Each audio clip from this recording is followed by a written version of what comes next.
ஈசாக்கு அந்த வார்த்தைக்கு கீழ்ப்படிந்தவனாய் அந்த இடத்துல இருந்து என்ன பண்ணுறான், ஆண்டவருடைய சத்தத்துக்கு கீழ்ப்படிந்து போகிறான். போகும்போது தான் ஆண்டவர் சொல்கிறார், நீ உன்னுடைய தகப்பனுடைய நாட்களில் வெட்டின ஒவ்வொரு துறவையும் நீ என்ன பண்ணு, வெட்டு. அப்படி சொன்னதும் அவன் 12ஆம் வசனத்தில் வாசிக்கிறோம், ஈசாக்கு அந்த தேசத்தில் விதைத்தான். ஆண்டவர் சொன்ன வார்த்தைக்கு அவன் கீழ்ப்படிஞ்சாயா? கீழ்ப்படிந்ததும் அவன் எந்த தேசத்தில் ஆண்டவர் கொண்டு போய் இருக்க சொன்னார் அந்த தேசத்தில் போய் அவன் இருந்தான். ஈசாக்கினுடைய வாழ்க்கையில் கீழ்ப்படிதலுங்கிற ஒரு சுபாவம் இருந்தது. எனக்கு அன்பான தேவ பிள்ளைகளே, கர்த்தருடைய வார்த்தைக்கு அவன் பயந்து நடக்கிறவனாய் இருந்தான். கர்த்தருடைய வார்த்தைக்கு அவன் கீழ்ப்படுகிறவனாய் இருந்தான். கீழ்ப்படிந்தான். எந்த தேசத்தில் போய் இருக்க சொன்னாரோ அந்த தேசத்தில் போய் இருந்தான். 100 மடங்கு ஆசீர்வாதத்தை பெற்றான். அல்லேலூயா, அல்லேலூயா. எனக்கன்பான தேவ பிள்ளைகளே, ஆண்டவருடைய வாக்குத்தத்தங்கள் நம்முடைய வாழ்க்கையில கிரியை செய்ய வேண்டும் என்றால், ஆண்டவர் நமக்கு கொடுத்திருக்கிற வாக்குத்தத்தங்களை நாம் சுதந்திரித்துக் கொள்ள வேண்டுமே ஆனால், ஆண்டவர் நமக்காய் வைத்திருக்கிற ஆசீர்வாதங்களை நாம் பெற்றுக்கொள்ள வேண்டுமே ஆனால், ஆண்டவர் நமக்காய் வைத்திருக்கிற அந்த ஆசீர்வாதத்தை நாம் எடுத்துக்கொள்ள வேண்டுமே ஆனால் நாம் என்ன செய்ய வேண்டும்? அல்லேலூயா, அல்லேலூயா, அல்லேலூயா. இன்னைக்கு அநேக பேர் நினைக்கிறாங்க கிறிஸ்தவ வாழ்க்கை என்பது ஈஸியாக டேக் இட் இஸ் பாலிசி மாதிரி என்ன பண்ணிடலாம், வாழ்ந்துட்டு போயிடலாம்.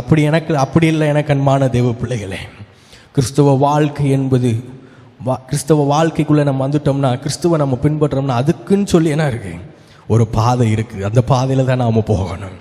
அதற்கென்று சொல்லி ஒரு வே இருக்குது. அந்த வேலை தான் நாம் என்ன பண்ணணும், போகணும். அதற்கென்று சொல்லி ஒரு சில நடைமுறைகள் இருக்கிறது, அதைத்தான் நாம் கடைபிடிக்க வேண்டும்.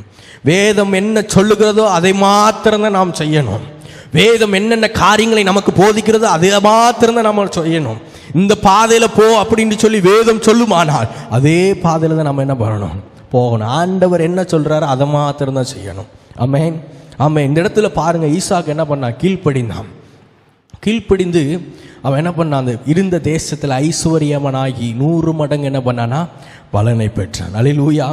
13வது வசனத்தில் வாசிக்கிறோம், அவன் ஐஸ்வர்யமாகி வர வர விருத்தி அடைந்து என்ன பண்ணானா, மகா பெரியவனானான் என்று சொல்லி வாசிக்கிறோம். அதற்கு கீழே உள்ள வசனங்கள்லாம் நீங்கள் வாசிக்கும் போது வீட்டிலிருந்து வாசித்து பாருங்கள், அவனுக்கு எவ்வளவு ஆசீர்வாதங்களை கர்த்தர் அவனுக்கு அந்த நாளிலே கொடுத்தார் என்று சொல்லி நாம் பார்க்க முடியும்.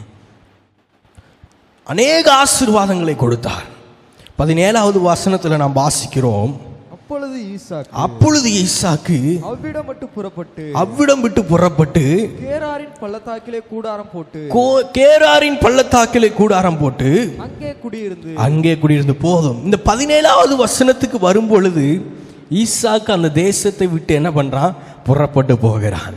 ஏன் புறப்பட்டு போனான் என்று சொல்லி பார்த்தோமே ஆனால் 16வது வசனத்துல